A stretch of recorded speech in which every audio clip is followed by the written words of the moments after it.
If you want to edit faster on controller, then you're watching the right video. I have a couple key secrets that I use for my gameplay to edit way faster on controller that I'm going to show you today. And at the end of this video, you're definitely going to be a lot happier with your editing speed. And the first thing we need to do is go into our settings so we can remove as much input delay as possible. So first up, if you're on console, make sure you're playing in 120 FPS mode. And then it says 60 FPS for me here, but I actually play at 235, as you can see in the top right of the screen. I do that by going into the game files. And if you want a full guide on how to reduce input delay and get higher FPS, click the video in the top right and watch that after this video. Then also for you console players, make sure you go to your motion blur and turn that off. And next we're going to go into our game settings and we're going to scroll down until we find auto confirm edits. You want to make sure you turn this from none or edit to both. What this does is it allows you to just press your edit bind, then press select and let go, and it automatically confirms that edit for you. And same thing with a reset. All you have to do is press your edit bind and then your reset key and it automatically confirms it for you. But as you can see here, I use a controller scroll wheel, so I only keep mine on just edit. Then go up to, and you want to turn disable pre-edit option off. You want to make sure you're not using the setting that allows you to disable pre-editing your builds just like this. And the reason why you don't want to have that setting on is because it gives you a terrible edit delay for controller. You can turn that setting on and then try to go edit and you'll know exactly what I'm talking about with the delay. Then next, if you're on PC, scroll down to the Nvidia highlights and turn this off, but if you're on console, just don't worry about it. Then you want to go to the bottom of your game tab and you want to make sure you have all of your replays off and the energy saving mode off if you're on PC. This absolutely destroys your FPS and will give you a ton of input delay, so make sure you have both of these off. Now we're going to come over to the controller sensitivity tab, and I want you to come down to and make sure you have your edit hold time all the way to the left. And right above that, you want build immediately for Builder Pro on. Then we're going to scroll down some, and these are the settings that I use. So I use 40% on horizontal and vertical. Then I use a 2.0 build and edit mode sensitivity. These settings are absolutely perfect for finding the balance in between fast and smooth, with also having absolutely insane aim. And a secret trick that I want to show you guys is to turn off your advanced options, then scroll up to your aim and sensitivity tab. And I want you to take both of these from 4 all the way down to 1. Then come back to your advanced sensitivity options, and then you're going to want to turn this on, then hit apply. What that does is it takes your non-advanced options right here and puts those all the way down to the lowest setting that it can go. And what this does is it gives you a very low in-game dead zone, which helps a ton with your crosshair placement and making sure that you're not swinging your edits all the way around your screen like this to be able to just get an edit done. It makes it super easy to hit tight and concise edits just like this. And scrolling down to my ADS sensitivity, if you want that, I use 1111, and make sure you don't use any boosts or any boost ramp time except on your ADS sensitivity. Also, I don't recommend dampening time because this will really mess up your muscle memory, and it takes so much longer to get good aim and consistent crosshair placement when you have any boosts or look dampening time on. Then for the look input curve, linear is the best no matter what. You can get the best possible mechanics while you're on linear versus exponential. But guys, before we continue, I wanted to tell you about today's sponsor,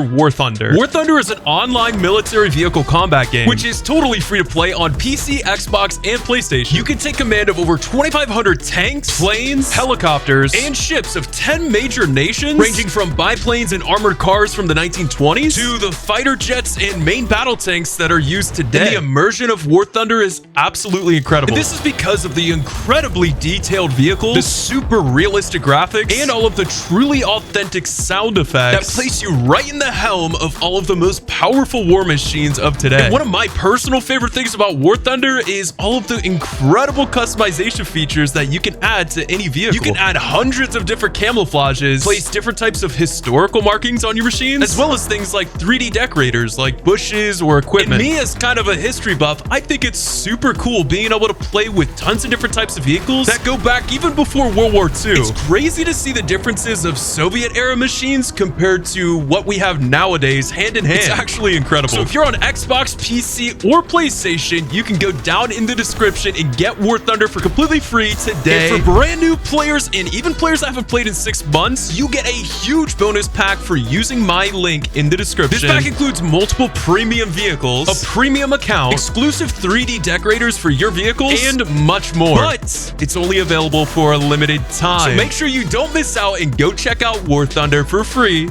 today. So now Now let's continue on with the video. Then coming down to the dead zones, I recommend that you put your left dead zone at 15% and your right dead zone at 5%. The reason why you want your left dead zone on 15% is because you want to make sure that you're not slightly accidentally moving your character, or if you have drift, you're not going to walk off the edge of your build just like that. And for your right stick dead zone, you want to make sure this is as low as it can go for how comfortable you are with your controller. It's super important to be able to hit edits like this from far away and still be able to look around and get a really nice crosshair placement with that 5 dead zone. And pretty much any dead zone above 8 to 10, depending on what controller you actually use, is not super good because you become pretty choppy. And in my experience, it's definitely not as easy to have a smooth gameplay while on controller with a higher dead zone. And next, we're going to talk about binds. So for controller binds, the most important thing is that you have your right thumb on your joystick while you do these 3 things. You want to be able to look around while jumping just like this, pulling your build modes out just like this, as well as editing just like this. The reason why this is so important is because imagine I had to take my finger off my joystick, press my edit bind, then look up and then press this again. I would be terrible. Like,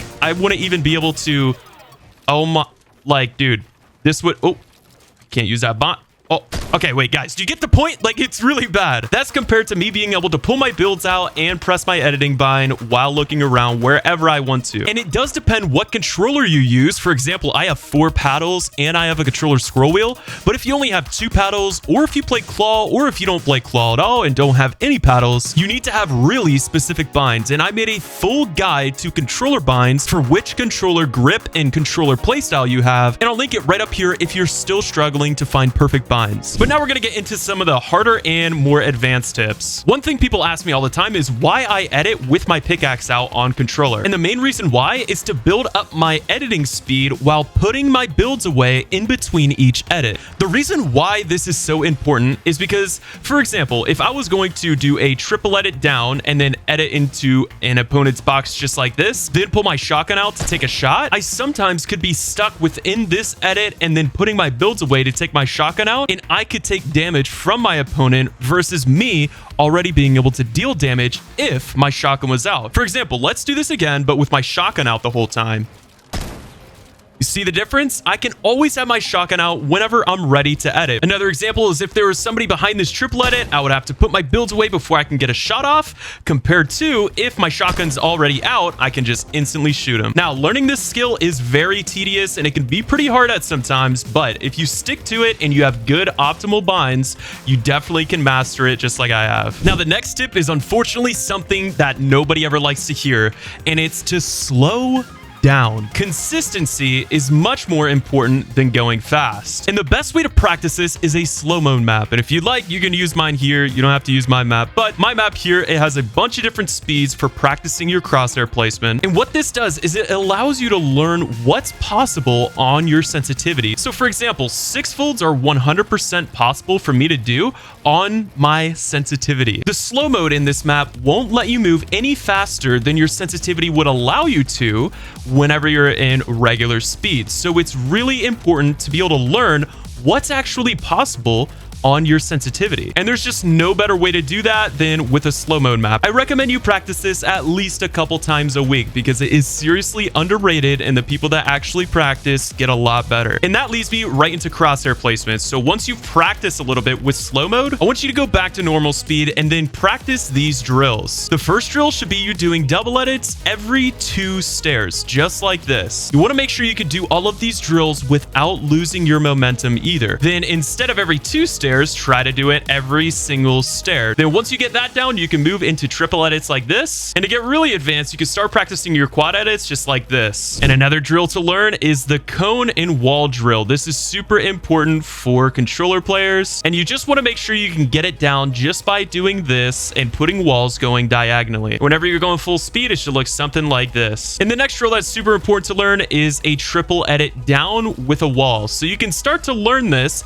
by just doing a double edit, then placing a stair and going through and using this pattern right here while you skip a floor just like this. Then you can start adding a wall at the end just like this. And another super important drill to learn is the cone and wall drill just like this. And once you start getting this down right here, you can start going in between just like this, and this makes it a lot harder, but this was really good to learn for your consistency as well as your button press speed. And the last tip I have for you is to bring all of this practice into real games. The best way to do this is to be as flashy as possible that you can be in either Tilted Zone Wars or any creative games that you respawn, then eventually go into real games and W key everybody with as much flashy edits as you possibly can. This will teach you discipline, and it'll also give you a bunch of confidence whenever you're in game to actually make those flashy edits that will turn out to you absolutely destroying your opponents. So next time you're in a pub game, try to hit as many flashy edits that you possibly can. And guys, don't forget to check out War Thunder down in the description or in the pinned comment. You definitely don't want to be missing out on that crazy bonus pack while using my link. So make sure to check it out. And again, thanks to War Thunder for sponsoring today's video. And if you learned something today, make sure to hit subscribe and also check out one of the videos that are on screen right now. Thanks for watching to the very end. I'll catch you in the next one. Peace.